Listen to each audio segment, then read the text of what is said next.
Hey there, my name is Megan and welcome back to my channel. Today I'm going to be doing a spoiler-free review for I, Robot by Isaac Asimov.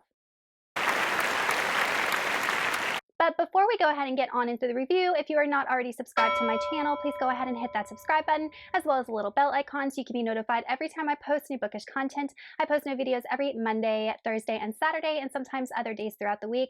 Also, don't forget to check down in the description box below for links to my social media, my Buddy Read Discord, and my Patreon, where you can be entered into winning book giveaways. I, Robot is the first installment in Isaac Asimov's Robots series, and it is actually a collection of kind of short stories that all center around this evolution of machines in our futuristic world. And it is structured very similarly to the Martian Chronicles by Ray Bradbury, which I have read earlier this year and did a full review for. So it's a format that I personally don't mind as long as the story is cohesive, which in this case it was. And this book was actually written between the years of 1940 and 1950, and the years that it centers around futuristically are the years 1996 through 2052, which I found especially interesting considering we're kind of like in the middle of that, 2021, almost 2022. And I just love reading about more classic sci-fi authors and how they envisioned our futuristic world and comparing where they thought we were going to be to where we are, because some of the parallels and predictions that they presented have definitely come to fruition, while some of them, or some of the things that we have currently technology-wise, they couldn't even conceptualize. So I just think it's really interesting to go back and read those more classic works. This book essentially revolves around a character named Susan Calvin, who is a robotics psychologist, and she studies the brains of robots, and she is recounting her experiences dealing with the different types of robots over the course of their evolution, and she is basically telling her story. And she has had experience with all of the different, I guess, versions of robots, from the most primitive to the most advanced. This book was really interesting to me because it's not a book that is necessarily plot driven. It is definitely one that is more idea driven, which I find works a lot with sci-fi. The writing is fairly dry. It's not beautiful prose. The characters are not written in a way where they're supposed to be overly dynamic, overly engaging, overly interesting. They're fairly flat, but that's not the purpose of this book. This book is to present ideas and cause the reader to think. And I enjoy books like that where you'll read a passage and then you'll stop and like think about it and kind of draw those connections to our current world and current existence. And I feel like I, Robot is a book that definitely does that. So we're initially introduced to robots in this world that are fairly new. They don't talk. They are basically created as companions or babysitters. They're very, very primitive. And upon creation of these robots, the makers decided to instill or program in them three basic laws, known as the three basic laws of robotics. And all of these robots cannot defy these laws. The problem is that these laws can be contradictory. They can be fairly abstract. They can be open to interpretation, and it's all about perspective. So we go through this entire book as each set of robots that are newly created, more intelligent, are trying to understand these laws, trying to understand how to act within them, and we see that they're not always successful. And these three laws of robotics are: a robot may not harm a human being through action or inaction, meaning that it can't kill a human being and it can't allow a human being to come to harm by not doing anything if they see that they're in harm. The second law is that a robot must obey all orders that a human gives them unless it conflicts with the first law. And then the third law is that a robot must protect itself, its existence, as long as that doesn't interfere with the first or second law.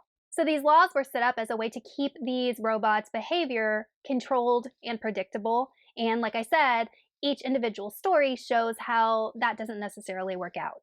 So I wanted to talk on some of the themes that really stood out to me in this book because, like I said, this is a book that definitely focuses more on ideas and themes rather than actual plot and characters. So there are several themes that I really enjoyed. The first one is man's dependence on technology.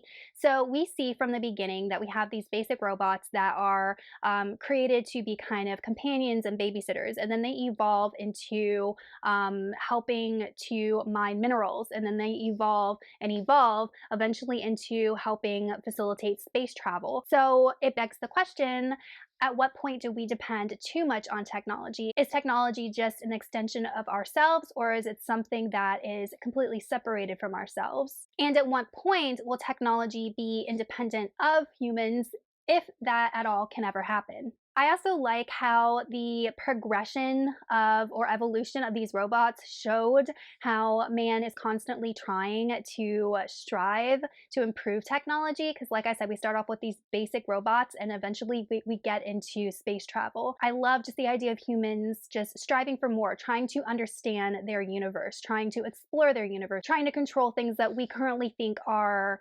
unachievable or uncontrollable. I think it's something that humans can relate to at all levels because we were always explorers, we were always discoverers, we still are, and I think that's kind of ingrained in us as human nature.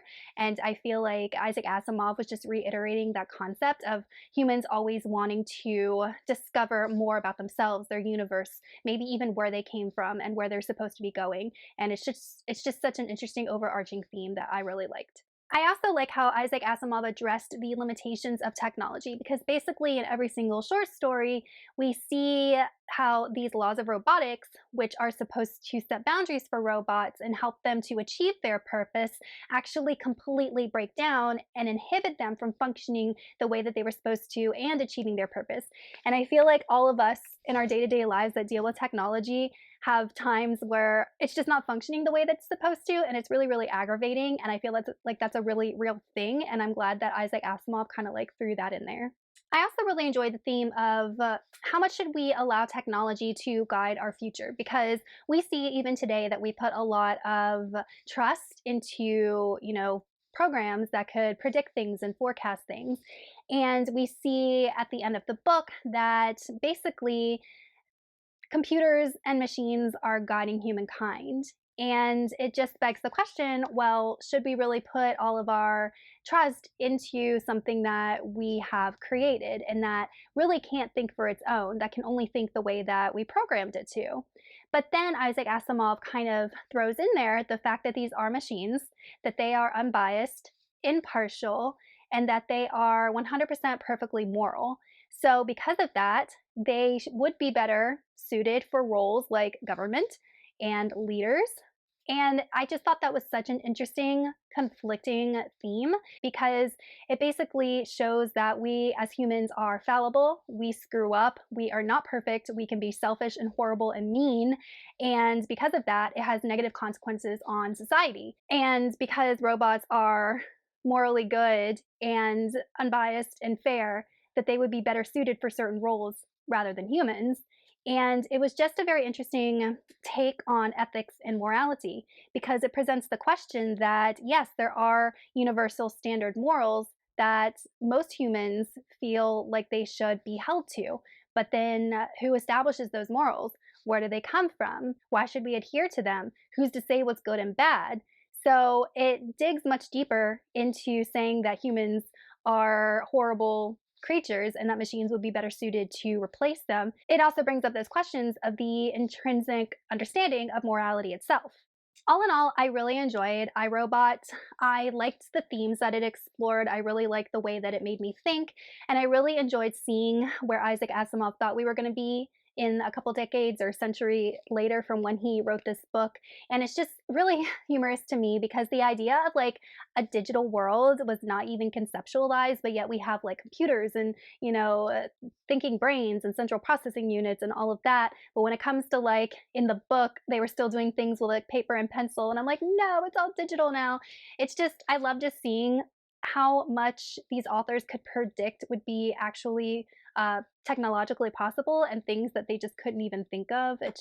I just find it really interesting. So nothing digital in this book at all, but we have these like artificially intelligent robots, which is still something that we are learning how to do in 2021. So I would recommend iRobot if you are someone that really enjoys sci-fi. I probably would not recommend it if you're someone that's looking for like a really plot-driven or character-driven book because that's definitely not it. It's more of an idea that is presented and short stories that are written to further evolve and develop that idea that leads to discussion about that idea. So all in all, I gave I, Robot 4 out of 5 stars, and I haven't yet decided if I'm going to continue with the other books in the series. I have a lot of other sci-fi that I need to get to, and this one isn't like a huge priority, but I probably will eventually continue. So yeah, that is it for my review. Let me know in the comments if you have read I, Robot and what you thought of it, and if you think I should continue with the series, and I will see y'all in another video soon. Goodbye!